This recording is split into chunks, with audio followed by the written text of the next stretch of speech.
Good morning বন্ধুসকল আৰু এটা বহুত দুখৰ ভিডিঅ' লৈ আহিছোঁ আপোনালোকৰ ওচৰলৈ। এই ভিডিঅ'টো চাই আপোনালোকে নিশ্চয় শ্বেয়াৰ কৰি দিব। সেইকাৰণে মই এই ভিডিঅ'টো আপোনালোকৰ লগত শ্বেয়াৰ বা আপডেট কৰিছোঁ। তো বন্ধুসকল চাওক, গাড়ীকেইটা বুঢ়ী আছিলে, এতিয়া উঠাই লৈ আহিছে।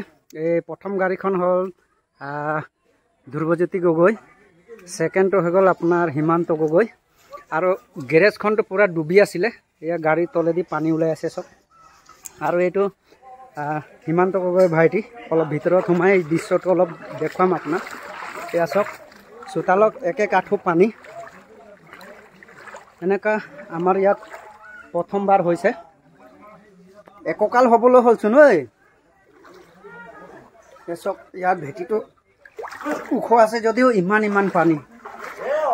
চাওক, অথনি ইমান নাছিলে, একদম নাছিলে পানী, ইমানটো আছিলে পানী। এতিয়া চাওক, এতিয়া কিমান পানী বাঢ়িলে? এতিয়া নাই কমেও 1 ফুট মান পানী বাঢ়িলে। 1 ফুট? 1 ফুট বাঢ়ি গ'ল।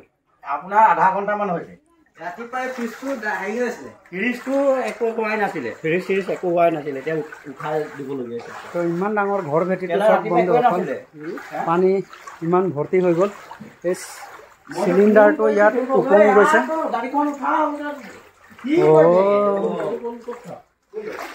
এয়া চব বন্ধুসকল ঘৰৰ অৱস্থা। এইটো কি চৌকা ঘৰ নেকি? এইটো কিটচেন ৰুমটোত চব ইমানটোলৈকে পানী হৈ গ'ল। এফালে ড্ৰয়িং ৰুমটোতো অৱস্থাই নাই। লাহে লাহে আমাৰ ভাইটিয়ে বস্তুবোৰ চব ৰাস্তালৈ নি আছে।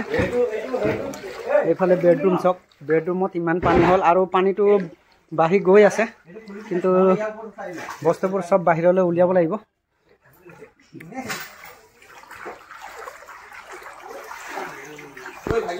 তো বন্ধুসকল আৰু বেছি সময় নাই, আৰু 1 ঘণ্টামানৰ পিছলৈকে এইটো আমাৰ ব্লক আলিটোলৈকে পাবগৈ চাগে। আৰু অলপ ভিতৰত সোমাই দেখুৱাবলৈ অলপ চেষ্টা কৰিছোঁ। এয়া চব পানী কিমান হৈ আছে, এই তাৰ জোখটো চালে আপোনালোকে গম পাব। চোতালত এককাল পানী, সিহঁতে অৱস্থা বেয়া হৈ আছে। এয়া চক, গোটেই পানী সোমালে। এইটো পকা ঘৰ, অলপ হাইটটো বেছি আছিলে বুলি অলপ বাকী আছে ইয়াত। এইটো 90,000টো ইমান তিতা নাই ন? এইটো ওখ বুলি অলপ বাকী আছে, কিন্তু পাকঘৰটো এয়া চক। আৰু আধা ঘণ্টাৰ পিছত ইয়াৰ ভিতৰতো পানী আহি যাব। পানী নাছিলে পাকঘৰত, ইয়াত পানী নাছিলে নি? অকমানো নাছিলে, ইমানটো লেভেলত আছিলে, ওপৰ হৈ আছিলে, পানী হৈ গ'ল। এয়া কিটচেন ৰুমটো চক বন্ধুসকল, কিটচেনৰ ৰুমৰে এয়া অৱস্থা। এই চৌকাটো বুৰু হৈ আছে। এই পাকঘৰৰ হাইটটো বহুত ওখ আছিলে যদিও ইয়াত সোমাই গ'ল, কিন্তু কেঁচা ঘৰকেইটাতো অৱস্থা বেয়া হৈ আছে, কিন্তু এই পকা ঘৰৰ অৱস্থা এয়া চক। অলপ আগলৈ গৈ দেখুৱাম আমাৰ এইজন। আৰু এটা দুখ লগা কথা কি হৈছে গম পাই না, আমাৰ বালিৰাম তাইৰ ঘৰৰ মাছ মেলিছিলে পুখুৰীত। কেজিমান আছিলে? 10 কেজিমান আছিল কৈছে। এই ইয়াৰ পৰাতো যাবই নোৱাৰিছোন। এইটোতে ইমান নকৰো না, ইয়াতে এককাল হৈ গ'লচোন।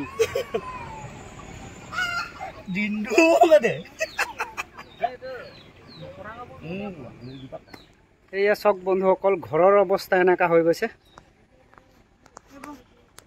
তেতিয়াহ'লে বন্ধুসকল, মই এতিয়া ভিডিঅ' ইয়াতে সামৰণি মাৰিছোঁ, আৰু বানপানীৰ ভিডিঅ' আপোনালোকৰ সকলোলৈ আপডেট কৰি থাকিম। তেতিয়াহ'লে বাই বাই।